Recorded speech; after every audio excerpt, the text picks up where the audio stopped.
अस्सलाम वालेकुम, मेरा नाम नुमान। आप देख रहे हैं टेक होस्ट। भाई पाकिस्तान की मार्केट के अंदर इन्फिनिक्स ने नोट 12 सीरीज को इंट्रोड्यूस करवा दिया वो ऑलरेडी, लेकिन इस दफ़ा एक डिफरेंट चीज़ ये हुई है कि इन्फिनिक्स ने प्रो वाले वेरिएंट्स को इंट्रोड्यूस नहीं करवाया और एक काफ़ी ज़्यादा अजीब उन लोगों ने काम किया है कि इन्फिनिक्स नोट 12 के अंदर आप लोगों को दो वेरिएंट्स प्रोवाइड कर दे। एक G88 वाला जो कि बेसिकली इन्फिनिक्स का नोट 11 पुराने वाला ही था, इसके अलावा G96 वाला वेरिएंट उन लोगों ने इंट्रोड्यूस करवा दिया और VIP वेरिएंट को उन्होंने इंट्रोड्यूस करवाया। लेकिन जो प्रो वाले वेरिएंट्स थे वो पाकिस्तान की मार्केट्स के अंदर नहीं आए। लाइक हम लोगों को नॉर्मली ये होता था ना, एक सिंपल आता था, एक प्रो वाला आता था। तो फाइनली जो इन्फिनिक्स नोट 12 प्रो सीरीज है ना, वो ग्लोबल मार्केट के अंदर उन लोगों ने इंट्रोड्यूस करवा दी हुई है। अब मैंने सीरीज इसलिए कहा है क्योंकि आप लोगों को प्रो के अंदर भी दो वेरिएंट्स मिलेंगे। एक 4G वाला वेरिएंट मिलेगा इन्फिनिक्स नोट 12 प्रो 4G और दूसरा मिलेगा 5G वाला। अब हम लोग यहाँ पर इस वीडियो के अंदर बात करने वाले हैं 4G वाले के बारे में, लेकिन एक दो फर्क है 5G वाले के दरमियान में, तो आप लोगों को मैं वो भी बता दूंगा। अगर हम लोग सबसे पहले बात करते हैं इन्फिनिक्स नोट 12 4G के डिज़ाइन के बारे में, तो भाई फ्रंट के ऊपर आपको वही नोच मिलने वाली है। लाइक इन्फिनिक्स की मुझे बिल्कुल समझ नहीं आ रही कि भाई इन्फिनिक्स वालों ने ये काम क्यों पकड़ा हुआ है। भाई नोच को ख़त्म कर दो, अब तो ये लिटरली बुरी लगती है। लाइक इसकी कोई समझ नहीं आती, लेकिन भाई क्या करें, इन्फिनिक्स वालों को कोई समझ नहीं आ रही। तो आप लोगों को यहाँ पर फ्रंट के ऊपर नोच मिलेगी। बैक साइड के ऊपर जो डिज़ाइन है वो काफ़ी इंटरेस्टिंग है। एक सर्कुलर मॉड्यूल के अंदर कैमरा के जो लेंसेज उनको प्लेस किया गया और साथ में एक पट्टी सी भी है जो हम लोग इससे पहले इन्फिनिक्स के फोन के अंदर देख चुके हैं। बैक साइड के ऊपर जो डिज़ाइन है वो काफ़ी इंटरेस्टिंग है। फ्लैट साइड्स आप लोगों को देखने को मिलेंगे। तो इस किस्म का डिज़ाइन है, आपको ये कैसा लग रहा है नीचे कमेंट्स के अंदर लाजमी तौर पर बताइएगा। अब यहाँ पर अगर आप लोगों को मैं थोड़ा सा इन्फिनिक्स नोट 12 प्रो 5G के बारे में बताता हूं, तो उसके अंदर डिज़ाइन थोड़ा सा डिफरेंट है। फ्रंट के ऊपर उसके अंदर भी नोच है, लेकिन बैक साइड के ऊपर जो डिज़ाइन है वो आप लोगों को इस किस्म का मिलेगा। अब ये जो डिज़ाइन है इससे पहले हम लोग इन्फिनिक्स के फ़ोन के अंदर देख चुके हैं, लेकिन ये जो डिज़ाइन का एक डिफरेंस है 4G वर्सेज 5G वेरिएंट के अंदर आप लोगों को देखने को मिलेगा। लाइक एक की डिफरेंस इसके अंदर मौजूद है। इसके बाद अगर डिस्प्ले की बात की जाए तो 6.7 इंचेस का एक एमोलेड डिस्प्ले है। फ्रंट के ऊपर किसी किस्म का कोई भी हाई रिफ्रेश रेट नहीं है, 60 हर्ट्ज का रिफ्रेश रेट प्रोवाइड किया गया है। अब एक चीज़ आपको मैं ना क्लियरली तौर पर बता दूं, इन्फिनिक्स के अभी ये जो डिस्प्लेस आ रहे हैं ना नोच वाले, ये सेम वही डिस्प्लेस हैं जो कि इन्फिनिक्स ने नोट 11 के लिए बाय किए थे। वही सेम स्पेसिफिकेशंस आ रही हैं, वही सेम डायमेंशंस आ रही हैं, वही सेम लाइक आप लोगों को क्वालिटी मिलेगी। ये सेम वही डिस्प्ले है जो कि इन्फिनिक्स का नोट 11 के अंदर आया था। तो डिस्प्ले के पॉइंट ऑफ व्यू से किसी किस्म की कोई भी इंप्रूवमेंट नहीं आई। इन्फिनिक्स ने जो जनरेशन है वो तो काफ़ी ज़्यादा चेंज कर दी हैं, लेकिन भाई जो क्वालिटी है ना डिस्प्ले की वो वही रखी हुई है। और मुझे लगता है कि इसी एक फैक्टर की वजह से इन्फिनिक्स वाले ना जो प्राइस को कंट्रोल कर पा रहे हैं, क्योंकि भाई उन्होंने बल्क के अंदर डिस्प्लेस लिए होंगे। उनका ये प्लान होगा कि भाई आने वाले फ्यूचर के अंदर हम लोग इसी डिस्प्ले को यूज़ करेंगे, क्योंकि जाहिर सी बात है जब आप लोग कोई नया पार्ट लोगे अब इस वक्त तो उसकी प्राइस ज़्यादा होगी। अब क्योंकि ये पुराने वाला डिस्प्ले है, इन्फिनिक्स की पहले से डील शीट हुई होगी तो उनको वही सेम प्राइस के ऊपर मिल रहा होगा। तो डिस्प्ले के मामले के अंदर मुझे काफ़ी ज़्यादा डिसअपॉइंटमेंट हुई है। ना तो डिज़ाइन को चेंज किया गया, ना ही क्वालिटी को चेंज किया, ना ही फीचर्स वगैरह को चेंज किया गया। तो आपको सेम वही डिस्प्ले मिलेगा। इवन के जो फ्रंट के ऊपर कैमरा ना 16 मेगापिक्सल का वो भी सेम है, तो जो क्वालिटी होगी वो भी आप लोगों को सेम ही मिलने वाली है। तो इस चीज़ को लेके आप लोगों ने अपने माइंड के अंदर ये चीज़ रख लेनी है। बैक साइड के ऊपर जो मेन सेंसर है वो 108 मेगापिक्सल का है, साथ में स्पोर्टिंग सेंसर है 2 मेगापिक्सल का। तो आप एक ही सेंसर समझिएगा।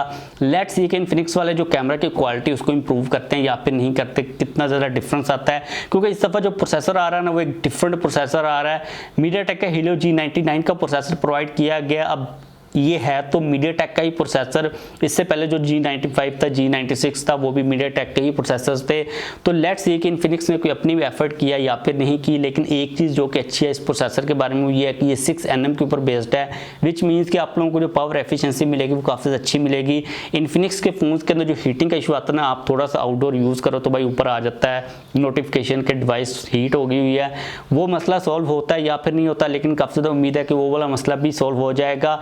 लेट्स सी कि ग्राफिक्स की किस किस्म की परफॉर्मेंस मिलती है, क्योंकि हम लोग इससे पहले ये चीज़ देख चुके हैं कि जैसे ही एफिशिएंसी को इंक्रीज किया जाता है जो ग्राफिक्स की परफॉर्मेंस होती है उसको कम कर दिया जाता है। लेट्स सी के जो ग्राफिक्स आते हैं PUBG वगैरह के अंदर वो किस किस्म के आते हैं, लेकिन ओवरऑल जो परफॉर्मेंस मिलेगी, पावर एफिशिएंसी मिलेगी वो काफ़ी अच्छी मिलेगी।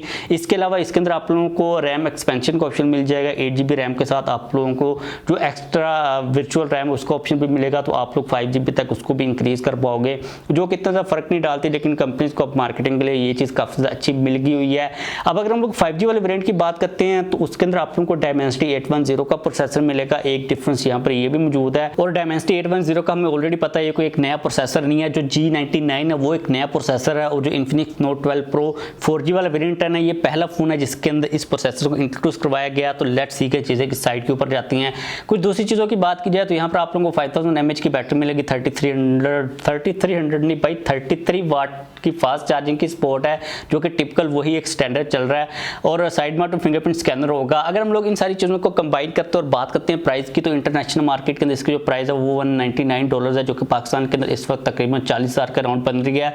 अगर पाकिस्तान के अंदर इसकी प्राइस को हम लोग कैलकुलेट करते हैं तो जाहिर सी बात है इसकी जो प्राइस होगी वो 45,000 से 50,000 तक कहीं पर जाएगी। अगर हम लोग पूरा लाइक कम्बिनेशन मिलाते हैं ना, मैं अपनी कैलकुलेशन करता हूँ तो यहाँ तक ही आएगा, इससे सस्ता तो बिल्कुल भी नहीं आएगा। और अगर ये इस प्राइस के ऊपर आता है, आप लोगों को क्या इसका वेट करना चाहिए या फिर नहीं करना चाहिए? तो यह जो डिस्प्ले है ना वो एग्जैक्टली तौर पर सेम है जो कि Infinix Note 11 से चलता हुआ Infinix Note 12 फिर Note 12 Pro के ऊपर मिला। कैमराज भी काफ़ी हद तक वही सेम है। ऑप्टिमाइजेशन के अंदर काफ़ी सारे इशूज़ होते हैं, लेकिन क्वालिटी डिसेंट होती है। वीडियोस के अंदर काफ़ी ज़्यादा स्ट्रगल कर रहे होते हैं। ये चीज़ देखना पड़ेगी कि G99 के बाद क्वालिटी इंप्रूव हुई है या फिर नहीं हुई। बैटरी वही सेम आप लोगों को मिलेगी, फास्ट चार्जिंग भी वही सेम है। G96 एक नई एडिशन है, तो अगर आप वेट करना चाहते हो, अगर आप कोई पुराना फ़ोन यूज़ कर रहे हो, आपने अपग्रेड करना है Infinix के ऊपर, तो आप वेट कर सकते हो। लेकिन अगर आप लोग G95 वाला G96 वाला कोई फ़ोन Infinix का ऑलरेडी यूज़ कर रहे हो तो आप लोगों को इतनी ज़्यादा टेंशन लेने की ज़रूरत नहीं। अगर आप Infinix Note 11 यूज़ कर रहे हो या फिर 12 यूज़ कर रहे हो तो आप लोगों को लाइक वेट करने की जरूरत नहीं, वही सारी की सारी सिमिलर चीज़ें हैं। लेट्स सी Infinix वाले इसकी प्राइस कितनी रखते हैं। और जहाँ तक बात है पाकिस्तान के अंदर आने की, तो Infinix का मुझे लगता है कि जो नेक्स्ट फ़ोन आएगा वो यही आएगा। इसके अलावा Infinix के जितने भी पहले फ़ोन है वो आ चुके हुए हैं। मे बी नेक्स्ट मंथ के अंदर Infinix वाले इसको लेके आ जाएँ। जैसे कि अपडेट है कि आप लोगों के साथ में डिटेक्ट शो के अंदर शेयर कर दूंगा। आप लोगों को ये फ़ोन कैसा लगा, आप लोगों की नज़र में इसकी प्राइस कितनी होनी चाहिए, कितनी प्राइस आती है तो आप इसको कंसिडर करोगे। कोई क्वेश्चन हो तो लाजमी तौर पर पूछ लीजिएगा। चैनल को भी सब्सक्राइब कर लीजिएगा।